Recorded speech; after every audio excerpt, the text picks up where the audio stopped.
Hey everybody, we are Francis, Martin, and Robert, and this is Snakes and Otters, a pointless discussion of eternal questions. Get ready, we're about to live in your head rent-free.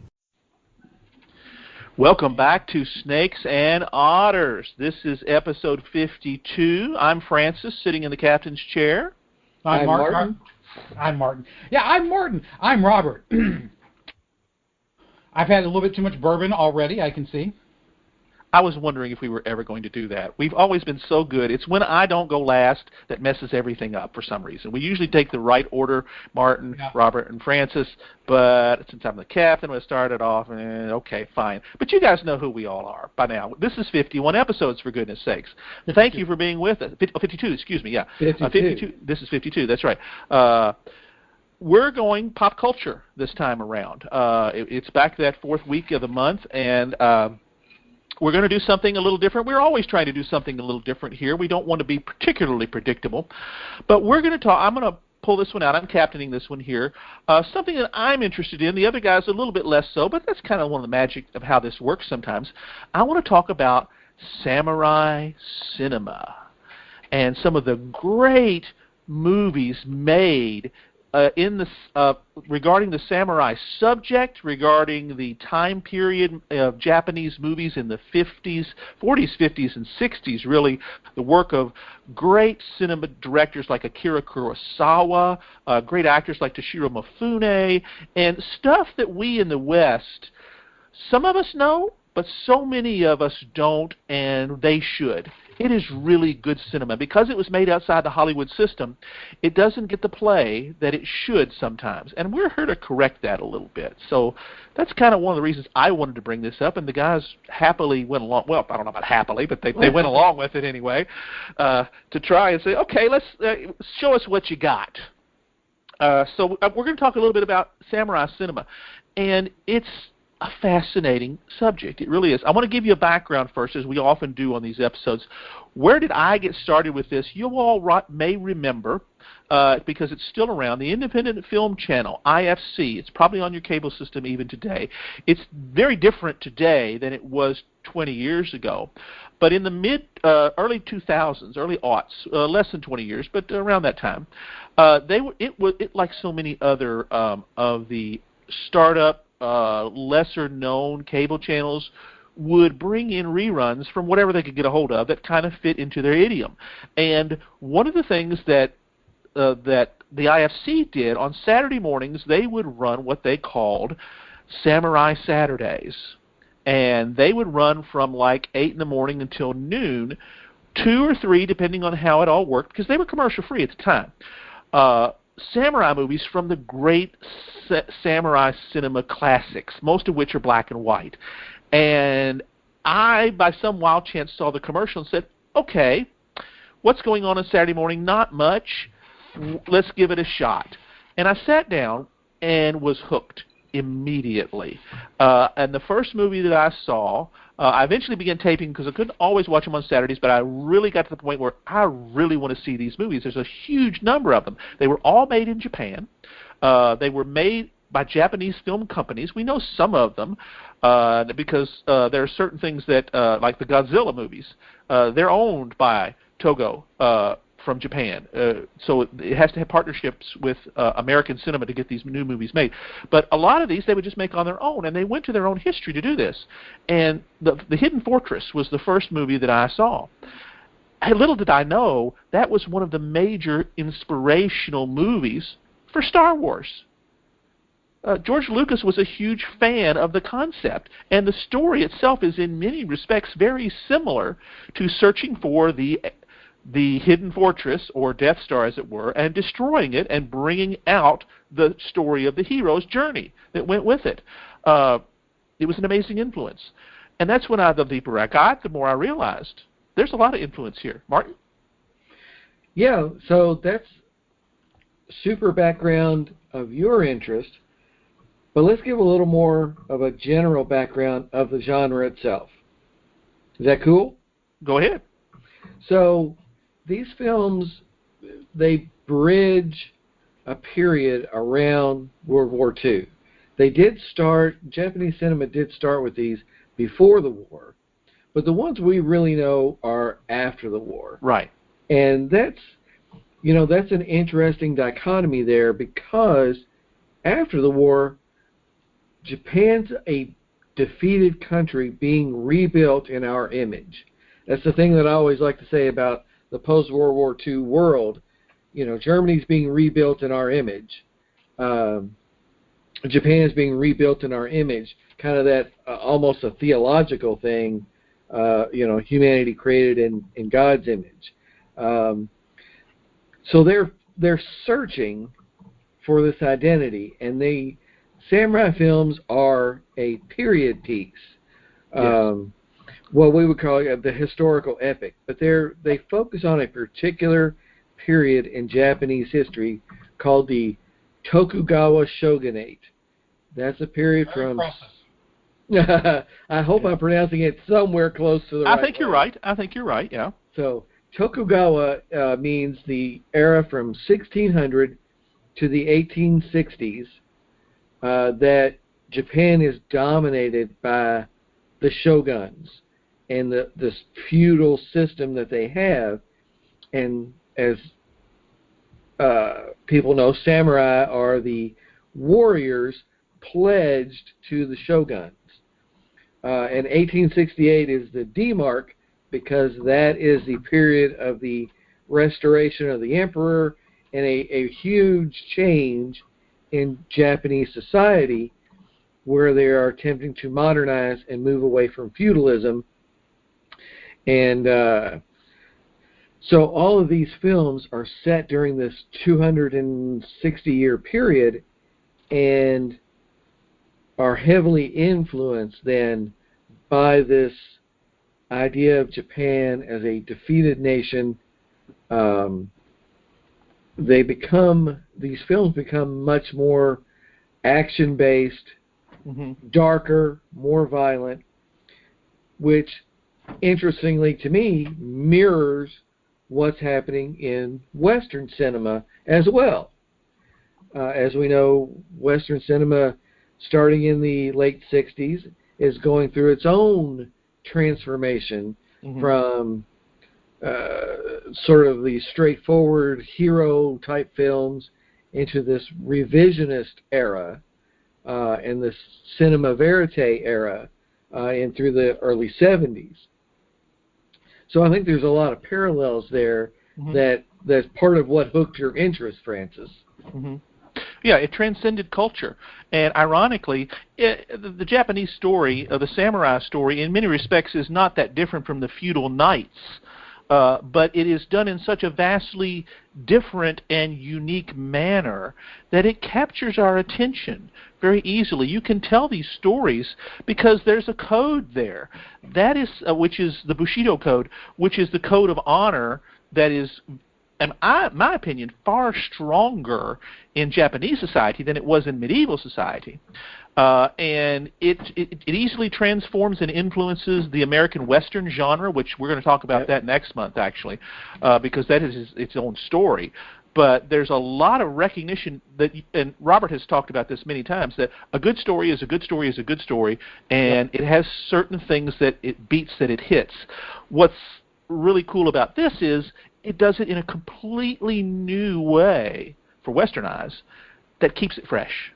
That's one of the reasons I think that hooked me on that. Is it new primarily because of the setting, though, or are the stories themselves really new? That's what I would question. Because both. There's a lot of parallels with Westerns. There's a lot of parallels with other societies that we could draw. So, it goes back to what you're saying. Yeah, I have said before, good story is a good story, no matter what the setting. You can take any story and change the setting and the location, and you can still tell the same story. You change the genre, and you can essentially tell the same story. Those aren't necessarily externals, but they can be. So, I think about samurai movies. To me, a samurai has a lot of parallels with the gunfighter in the West. Yes, it does. Obviously. It's got that, in many ways, it could be portrayed as the anti-hero as well, which, a lot of gunfighters are anti-heroes, not quite as violent as we would consider them today, Right. That arose in the 70s in many respects in the Westerns. There weren't so much before that. Right. Revisionist Well, I mean, there was still a form of anti-hero. You look at the Lone Ranger; he's an anti-hero as well. That's true. That's right. Yeah. So yeah, I mean, there's these common themes to me. I think are more fascinating, just from a creator standpoint. When you look at those that were influenced, you talk about George Lucas being influenced. Everybody that was in theater and cinema programs at the time that George Lucas was, is influenced. So is Steven Spielberg.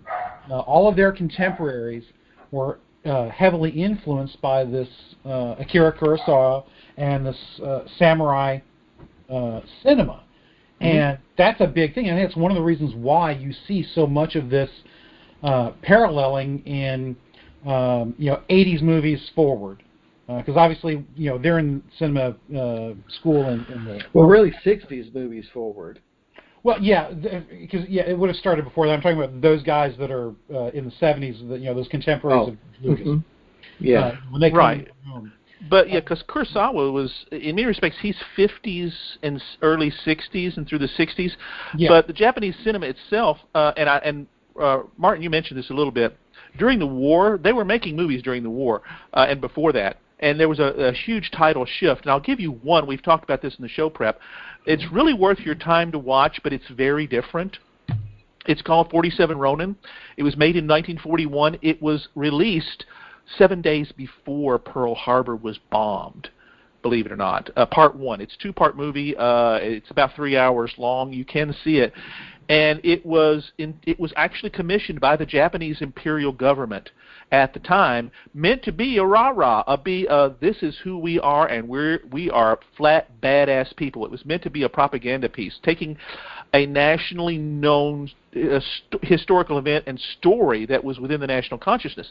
And they gave it to a director, whose name I don't have in front of me right now, who adapted it from a very dark, cerebral play about the story, because it had been adapted in many ways at many times, and it flopped terribly. And they went ahead and put it out, and it's an amazingly different cinema because it's very nihilistic, it's very dark, it's not in any way all that influential, except as a historical piece to give you an insight into what was in the mindset at that time. And as Martin, as you said, all that changed. Mm-hmm. Afterwards, and by the time Kurosawa comes along, and you're talking about in the 50s at this point, he takes it and says, we can do better than that. And he puts out, some amazing movies, along with, thank you for Toshiro Mifune for being such a great star that worked with him on so many of these things. But there's so many. Yojimbo was one. I know, Martin, that's one of your favorites because it's a direct, well, all right, I'll say it. It was stolen. Yeah, flip it the other way. Yeah, I was going to say, make sure. A Fistful of Dollars is a direct steal of the film Yojimbo. That's right, yes, which was done some time before. And, in fact, Sergio Leone got sued and lost for that. He made a great movie because it was a great story, but Toshiro Mifune and Akira Kurosawa did a great job before that. There's many others. One we haven't mentioned much on, there's a trilogy with Mifune called the Miyamoto Musashi trilogy. There's actually 3 movies. It's in color, surprisingly. It was fairly big budget at the time. It's kind of like the ultimate samurai movie about the ultimate samurai historical figure and how he comes from being a nobody into being this great samurai leader.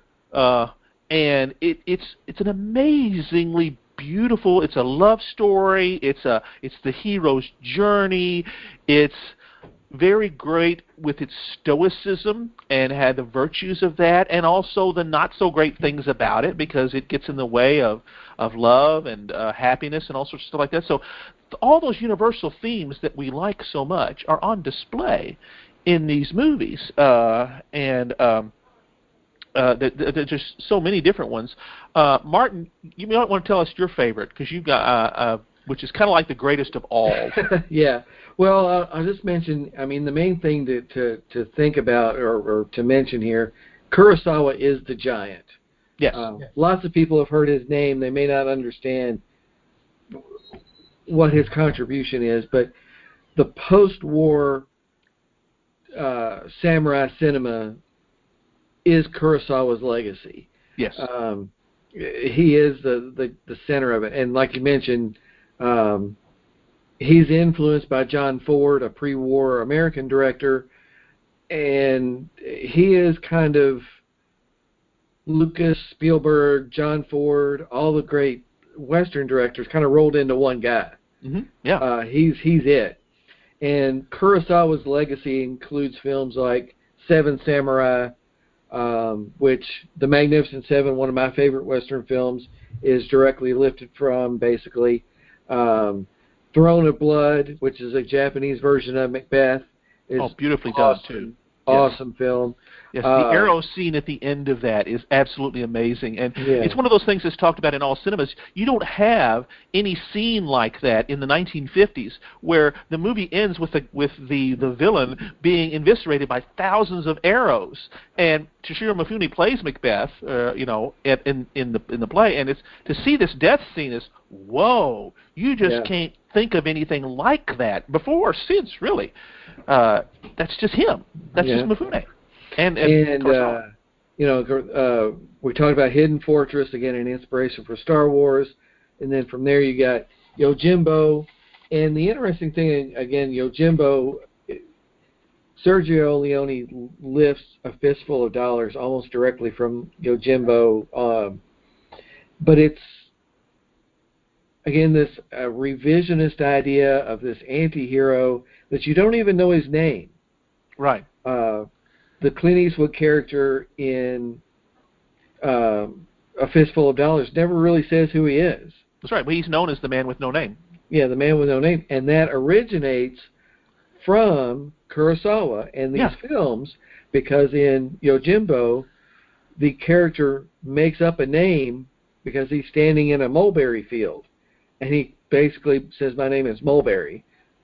He's the man with no name, the samurai with no name.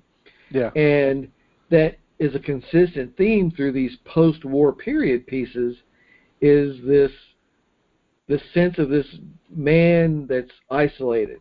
Ronin, you mentioned 47 Ronin. If people aren't familiar with that term, that is a term for a samurai without a master. A samurai is a soldier that is pledged to a shogun master. When you no longer are needed as a soldier, because, again, during this period of this feudal Japan, that there's no civil war, there's no warring on this island of Japan, these samurai have no purpose anymore. Right. They're trained as warriors. You take war away from a warrior, what do you have? You have or your master goes down in disgrace and something happens to him, and that's kind of the story behind 47 Ronin, is these guys all of a sudden, their master goes down by a plot by his rival and ends up committing seppuku, harikari, because of this, in disgrace, and the Ronin decide we will, because they're now Ronin, because they're now masterless, they decide we will get revenge for him against this evil man who did this, no matter how long it takes. And it does take a serious amount of time, and they all end up, it's one of those great stories of honor, revenge, and patience, and planning, and all those great themes that make great stories can go into that. Audiences probably will not like the end of that movie. No, they won't. Because to us, getting revenge should be the end of that movie. Mm-hmm. In true Japanese fashion, the 47 Ronin also commit seppuku because they have committed murder. Yeah. Now, you could argue whether it's murder or not, but according to Japanese law, it would be. It's one of the things that is so culturally different of how America would make that movie versus how Japan made that movie. And that's one of the things I find fascinating, is because you're right. Well, when we do that, they realize, okay, we've taken revenge as our code calls us to. Now we have to commit suicide as our code calls us to, because we did wrong to do right. And that's morally ambiguous to us Americans. We don't like that. And that's what makes it so fascinating, because it takes these moral issues and doesn't turn them on their head necessarily. It just shows us some things are cultural, some things aren't. But wow, what an exploration! There's the beating heart there. it fed directly into that whole period of the 1960s and 70s revisionist Western, the whole idea of there's sometimes what is right, we don't know. And the Ronin, again, that samurai, that soldier that goes from having a master to having no master, what's his purpose? He's searching for something. And that makes so intriguing a transfer to the Western. But that's the part of this that I find so fascinating is here's this defeated country searching for a future, searching for a purpose, and here are these films, and their central characters are doing just that. They have no purpose any longer. They're searching for a future. And it's how one man like Kurosawa then can grasp that point and put that forward in these films, and then again to see somebody like Sergio Leone or Clint Eastwood translate that to a genre the West understands in the Western film. You know, I don't think we can underestimate the meaning for being a defeated people for Japan at the end of World War II. I think you're right. Again, it is so culturally different for World War II era Japan, not post-war, but current World War II era and prior, how they looked at war, how they looked at those who won and those who lost. I think we've talked about it before, but especially when you're talking about defeated people trying to figure out their place in the world and making movies about defeated people trying to figure out their place in the world. It's how they're working this out.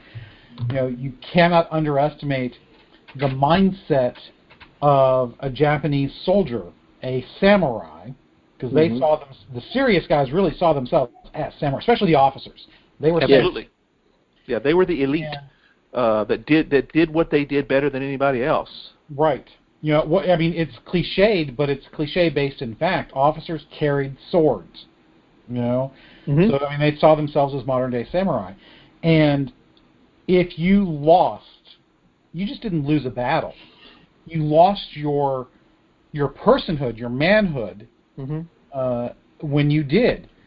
And that's not something that the American mind and the Western mind, I think, really grasps well enough when we look at how the Japanese, and why the Japanese behaved how they did during the war. The rape of Nanking is a great example of that. When you lose, you are no longer a person. Therefore, from that, now granted, even that was way beyond the pale for them, but it's an outgrowth of that attitude that the loser is not real anymore. And so it's easier to see how you slide down that slope into something like the rape of Nanking. And the treatment of Western prisoners throughout the war. Yes, the whole bit. It makes it understandable in the sense you can see the reasoning, not understandable in that it's reasonable. Right. Well, I think it's also a cry for acceptance on the world stage in many ways. It's trying to show we may have been defeated, we may have done terrible things as part of the war, but we as a people are capable of being better than that. We've been better than that, and we are capable of being the Japanese people. Doing the movies is this cry for... Yes, the stories that they're trying to tell, saying we are an honorable people, and don't judge us by what just happened. Judge us by some other, get to know us much better than that. Now, I don't know if that was necessarily the intention, I think, because these were made for Japanese audiences intentionally, and maybe it's a subtext that I'm reading into it at many years after the fact. But I do think it serves, in any effect, to recognize that the Japanese culture is not something that we need to demonize, which was done during the war. We should understand that they're much deeper than that, and they should not be judged by things like the rape of Nanking, which for a long time, you get movies like The Bridge Over the River Kwai, which even in the 60s was still demonizing the Japanese during the war. Well, that's because a lot of those guys making the movies were the guys that were either in that or were new guys that were in that. Absolutely. I don't know that again, I'm not well read enough to know this, so I can't agree or entirely disagree that was their cry for acceptance, so much as it to the world, so much as it was trying to find a self-identity again. And when you do that, I think you look back to times when you saw yourself as better, when you saw yourself as great. That's Absolutely. one of the reasons why historicals are always popular, because they harken back to a time when something was either better or more noble, whether it was the people in it were more noble or the cause was more noble. And I think a lot of literature is like that. Southern literature after the Civil War romanticized the Civil War and the South antebellum before the war. Yes. Oh, Gone with the Wind's a great example of that. Yeah. Because they are trying to come to terms with the fact that they lost, and come to terms with, we weren't really as bad as so bad that we had to lose. And I think there's some of that with it. Again, that's a little bit of conjecture on my part, but I think that's a little bit more.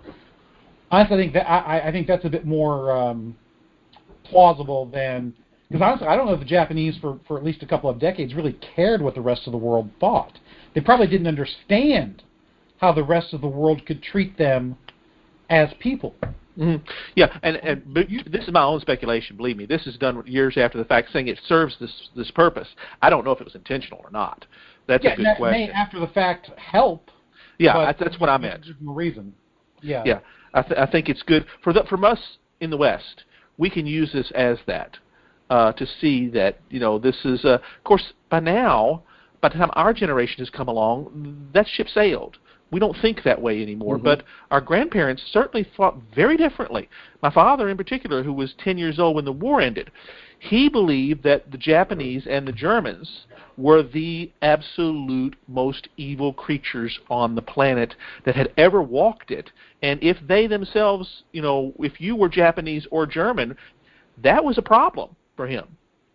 Up until his death, he did not trust them. He was baked in that mindset of World War II, destroy the Hun, destroy the Nip, whatever you want to say. That's right.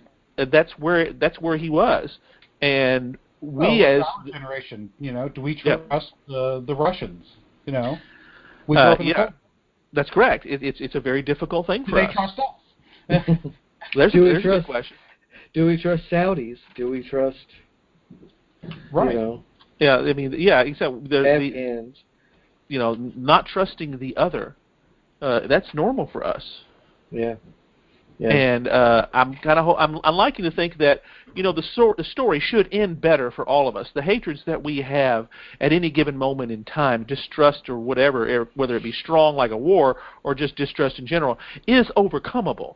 And things like good cinema help us do that. Things like these other cultural cinemas that we see is fascinating to me. And these are actually good, rousing adventure stories. Don't get me wrong. Any sword play on screen is going to be fun if it's done well. And believe me, some of these are just absolutely amazingly so. They were also cheap to make because they had plenty of these costumes around. So they were able to flood the market very quickly in the 50s and 60s. These movies are coming out all the time, and not all of them were of the great cinematic quality that Seven Samurai, for example, was done. That's a major event. Whereas some of the others, it was, you can go through some of these lists, the Samurai Banners, Red Lions, Goyoiken, Hikatori. For example, one I was telling Martin about earlier is the Zatoichi series, which is about a blind swordsman. They made 28 of these movies with the same characters because he's badass. The one that I saw, the first one I saw, I don't remember the number of it, he takes on like 14 guys and kills every single one of them, and he's blind. And it's just kind of, all right, I'm along for this ride. Yeah, absolutely. Yeah, I mean, these served a purpose of, they were everything. They were big-time movies. They were drive-in type movies. I mean, we have the same thing. They just, we skip genres around. We had White Lightning and Gator, or we have Sure. these, drive-in movies about car Porkies, chases. things like Porkies, that. Yeah, I mean, that were not meant for any redeeming quality other than people are going to show up to see this stuff. Yeah, well, there's a difference between American cinema and Japanese cinema through a certain point in one very big way, and that is that our culture is a huge amalgamation of so many different groups. Yeah. The Japanese culture was very monolithic. Yeah, very homogenous. Yeah. So this one genre serves all of those purposes, whereas in America we have so many different expressions of these things. Again, with straight to drive-in, action films, but especially action films. So many different varieties of action film where some of them are just horrible, stupid, and served only for the gunplay, and then some of them are diehard, and they're awesome. Yeah, that's true. Yeah. Become cultural touchstones. Right. So, for us, that's one of the reasons that samurai cinema is so fascinating, because we look at what is essentially, we probably view it as a single genre. And that's probably not fair to samurai cinema, because even though a lot of that is going to be taking place in a relatively small period of time, that period of time is about the length of the history of our country. Yeah. Yeah. Yeah. 200 years. It's probably more nuanced than we are seeing it. So when we look at some of these movies and we see, wow, that's just like a Western. Wow, that's just like a cop movie. Wow, that's just like this. Well, it is because it was. That's exactly right. It have a very similar setting for all of its various genres. Because it was a very monolithic, monogamous, homogenous culture. Well, the setting was very flexible in many ways. This Hidden Fortress, it's got the silly sidekick that goes throughout, which has been said to be C-3PO's progenitor, where you've got this stuff that goes on, and it's like the classic westerns that were being made in the 20s and 30s, where you've got the singing cowboy and his sidekick, the Roy Rogers and stuff like that. A lot of this stuff is all put together in certain ways because that's what people know. And but you can do the silly movies, and yet you can do the trilogy, the Musashi Momoto trilogy, which is an amazingly in-depth story, the hero's journey. It's Odysseus, it's all these things put together, and yet you can have Seven Samurai, which is the classic buddy cop movie. That translates so well. It still is the standard. If you had to pick one movie out of all this that was the greatest, I'd probably have to say Seven Samurai. Seven Samurai. So what you're telling me, yeah. So what you're telling me is that Jar Jar Binks is directly lifted from Akira Kurosawa. I was just thinking that. Oh God, that was done later, and I would say C-3PO is more the thing, because Star Wars itself, the first movie, was what was influenced by the Hidden Fortress. Yeah, the first. After that, but that's just it, though. That goes back to some of the points that I've made about stories many times, and that is that the elements of a good story repeat. Mm-hmm. And so that silly sidekick or silly commentator, Jar Jar Binks and C-3PO and the guy does the same thing. I mean, it's Sancho Panza. It's the Porter scene in Macbeth. That's what the Porter scene does. You've built up all this huge tension, and then you have this goofball scene in the middle. Right. Rosencrantz and Guildenstern are C-3PO and R2-D2. You know? Well, absolutely. Yeah. That's right. Yeah, very much absolutely. Yeah, because you've got to break the tension up some way. You have to give the audience a way off the hook to start building it back up again. Yeah, right. Osric in Hamlet was the same way, played by Robin Williams in Kenneth Branagh's awesome 96 movie. You couldn't have asked for a better point because it's the silliest. It's usually cut, but wow, Robin Williams played it so well. You know, and that's why these things can be so appealing, even though they have to be dubbed or we have to watch the closed captioning on it to be able to understand the language, the words that are being said. Mm-hmm. But the stories, a good story that is a buddy cop movie, we know what elements are that make that absolutely. up. And we know when something is missing. We know when there is a hero's journey, when there's a reluctant hero, because he's always reluctant in the hero's journey. Yep. That he has to undertake this quest, and that's Luke Skywalker. Mm-hmm. You know, that is so many others. You know, so in a love story, we know that there's got to be certain elements, and it doesn't matter what the language or the culture that produced it. People get this. It's one of the universalities of the human condition. And the man who feels outside of society is another archetype that we can relate to. Mm-hmm. Absolutely. Again, every character in the Magnificent Seven or Seven Samurai, these are all people who are loners. Their motivations vary, but they're all outside. Mm-hmm. They're not the people who build anything, but they have to find some kind of purpose. You know, I just realized Kelly's Heroes is also that same story. It is, absolutely. Very much it is, yes. Yeah. Kelly's Heroes. It's taken a little bit on a sideways track, but it's the same story, that's right. But we recognize the themes.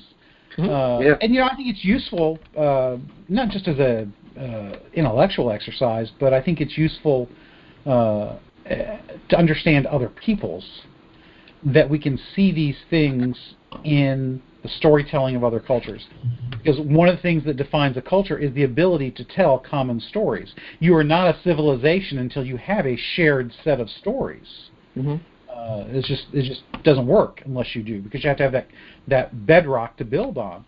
And one of the things, if we can recognize these, hey, they've got the same damn stories, that's an important thing for building an understanding. Today, the U.S. and Japan are close allies. Who would have thought that when we dropped the atomic bomb twice on them? That's right.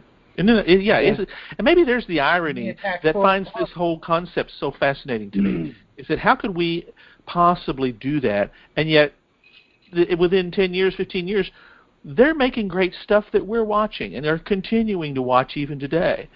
That we're stealing. Within 20 years, we're stealing. The West is stealing their stories. Which again, is our stories, too. I mean,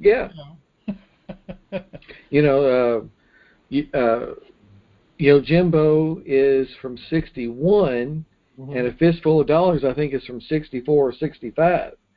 Yeah, it's a short walk. That's, like I said, that's 20 years after the end of the war.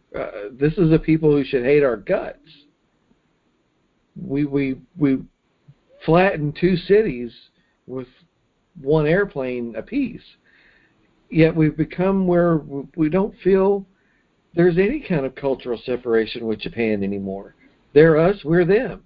They feel almost part of the West now. They do. Now they still have their own distinctiveness, which is a good thing in my opinion. Yeah. Oh, yeah. You're right. You're absolutely right. They play baseball at a high level. You don't get much more American than that. Yeah. There's a lot of cultural cross-contamination, so to speak. Not contamination in a bad way. Cross-colonization. Yeah, there you go. It's the melting pot. It's the best part of the melting pot, like we talked about. Yeah. Some when we can... Are the whole is greater than the sum of the parts. Yeah. It's let's throw everything in the pot on the stove and find that common flavor and embrace the humanity between all these different things, because people are people, and we all have the same story. We all have the same background. They have good stories too, and they're almost the same stories as ours. The same story. I'm going to go a little bit deep here with some commentary, and maybe this is me being my hammer role, but I love it, Hammer. Do it, Bring Hammer. it on. So, Hammer time. One of the things that I find interesting about this is that when you look at the individual pieces of what we've talked about, it's they're all fascinating and interesting if you're into that. But I think what is more fascinating is that what it says about who we are as an American people, for the most part, as well as how we have related to those that we have been in conflict with and those that we are still in conflict with. So So those we've been in conflict with is not just Germany, Japan, Great Britain, the major wars we have fought, but even internally. Once we start recognizing that common humanity, recognizing that we all have similar stories, how we deal with people change. I think that's part of what changed with the civil rights movement. How Absolutely. we treat minorities. I think that's similar to what you see in how the LGBTQ whatever. I can't keep up with all the different. I don't know that. But I think you're seeing something similar there. Now, where all of these things end up, who knows? And I don't want to get into the moral and theological arguments on any of these, but I think you're seeing that same kind of journey play out. And in each case, whether it being recognizing that those people that were enslaved, those people who were brought from Africa, whether we call them blacks, Negroes, African Americans, whatever, that they are just as human as the rest of us. Same is true for those that are trying to come into this country from the southern border. They are still people just like us. Amen. Always have been. And always have been. And I think as we move from conflict to a more productive, in the sense beneficial, not in a utilitarian fashion, but in a more productive relationship, that's inevitable. Where we still have conflict are places where we have yet to be able to fully realize that kind of development of our relationship. We don't have that same kind of development with the Chinese, and I don't say that because of the COVID-19 thing, because that predates that, or with the Russians, or with a good deal of the Muslim world in the Middle East and where they predominate. We don't have a sense of shared stories and culture with them, because just like with pre-war Japan, we view the world differently. Not as much with Russia, but certainly with China and the Muslim world. Well, it's how we view God is different.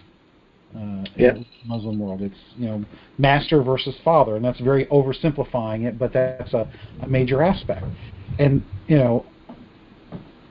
this whole idea that we can, within 20 years, make friends with a culture that is so radically different, in many ways that's a very hopeful sign for not just the United States, but people all over.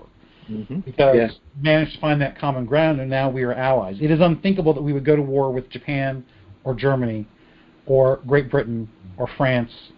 Well, mainly because France couldn't put up a fight, but you know what I mean. People are people, and we all suck. The sooner we realize that, the better off we're all going to be. Yeah. Right. We all suck, but the best of us are trying to be better. You're trying to get better. We're trying not to suck. Gentlemen, have we talked about bourbon yet this episode? We have not. So I am, again, cracking open the bottle of Larceny. I have a bottle of Bullet I'm saving for when we can get back together in person and share, because bourbon is always better shared. Amen to that. But, with the being on isolation, listeners, if the audio is not quite to our previous quality, that's because we are doing this as an online thing. But Francis, what have you got? Oh, I just finished off the last of my 1792. I took the last swallow just a few minutes ago. So thanks to the great folks from Blackout Bourbon for providing that to us. Yes, it was well loved and well shared. Most of it was shared. I didn't have much left over because we have drank a significant amount of it. So I just finished it off and did my duty and ready to go something fresh next time, for me anyway. Yeah, I finished off my last bit of my Woodford, or the glass I was drinking. I just finished regular Woodford Reserve. Woodford is one of my go-to bourbons. The regular Woodford as well as the double oaked.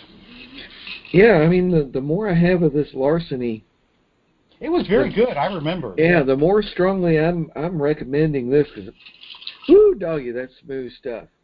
Yeah, we got that on our trip to St. Meinrad, so that will always have a special place in my heart. we need to schedule that when the lockdown is done. We need to schedule another trip to St. Meinrad. Maybe make that an annual thing. Hey, another road trip, another. Yeah. We need to do some more because we already committed ourselves to a mission of trying to find P.J. O'Rourke for me and having a bourbon with him. So, Francis, do you think we covered everything here with... We did. We're 45 minutes in. We managed it very, very well. We cannot do justice to the great genre that it is, of course. But if we encourage a few people to watch a few of these great movies, it's worth your time. It really is worth your time. I mean, you've sold me. I need to get back into this and see if I can find, again, Seven Samurai, Yojimbo. Those are the biggies. Throne of Blood is always awesome. Akira Kurosawa. Pardon there, Robert? Sorry, sometimes it's hard to tell by the picture, and then we start talking over each other. But, so a lot of this is done in comics as well. Yojimbo was done in comics. Lone Wolf and Cub is another major one. Absolutely, that's right. Done, by Frank Miller. So, this genre of samurai cinema, this really does touch far and wide, just like so many other things. Mm-hmm. Yeah, and that's why it's worth a little time. Yeah, and just, again, the giant, the guy that is the everything, the Spielberg / Ford / Lucas, Coppola, Scorsese of all of this, Akira Kurosawa, a huge cultural giant in Japan. So he bears a lot of, or is worthy of a lot of mention there. Yep, so, absolutely. Watch anything he did. You'll enjoy it.